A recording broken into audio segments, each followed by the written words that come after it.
Cllr Kendrick. Thank you, Mr. Mayor. I started this evening listening to all the different things that people were saying with a little list which got bigger and bigger. People have talked about buildings, museums, festivals, buses, libraries, concerts, feasibility studies, roads and so on, choirs, etc. All things that are concerned to local people in Kirklees. Mr. Mayor, I'm speaking now in support of the Labour budget proposals put before the Council today, but in particular in respect of adult social care. Adult social care is often thought of as exclusively for older people.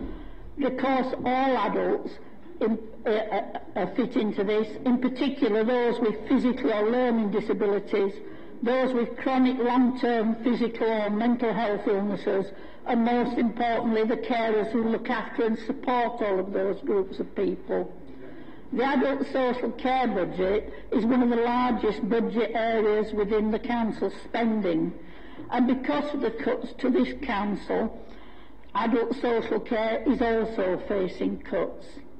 Whilst I absolutely sympathise and support in many ways a lot of the aspirations that go across communities, I have to have my eye mostly on adult social care.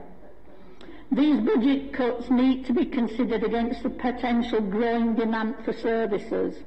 People in general happily are living longer. Older people, people with learning disabilities, people with chronic illnesses, physical disabilities. In 2013, there were nearly 70,000 people aged 65 and up living in Kirklees. The projected increase of people aged 65 and over by 2023 is to go up another 15,000. This means that 1 in 5 people in Kirklees will be 65 and above. More than 1 in 10 adults in Kirklees have a long-term illness or disability. 1 in 10 Kirklees residents provide unpaid care for elderly, ill or disabled family members or friends. The continuing reducing budget set against the increasing needs of our residents is a potential disaster. Traditionally, people have seen residential or nursing care as a solution when somebody's care needs increase, one of the most expensive ways of providing care. I wonder, Mr. Mayor, if you or colleagues in this chamber have an ambition to spend the last few years of your life in residential or nursing care. Is that what any of us actually want? What would we prefer? We would prefer to have a service that is in our home or close to home that provides for our needs.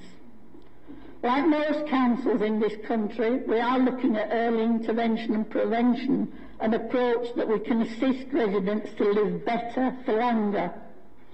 Our current spend is around 78 million on providing adult social care support. That would use up most of the reserves. Whereas we spend about 15 million on early intervention and prevention to maximise the independence of adults. We intend to focus more on early intervention and prevention and work with individuals, their families and communities to plan for the future, using their strengths so that people can be independent. To help people to be as independent as possible also for as long as possible by reablement, assistive technology aids and adaptations.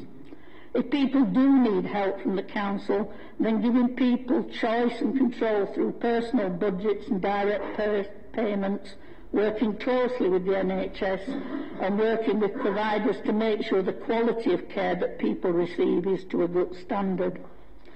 Supporting family carers so that they can carry out their really important role. Our aim is to ensure that every penny we spend impacts in the right way.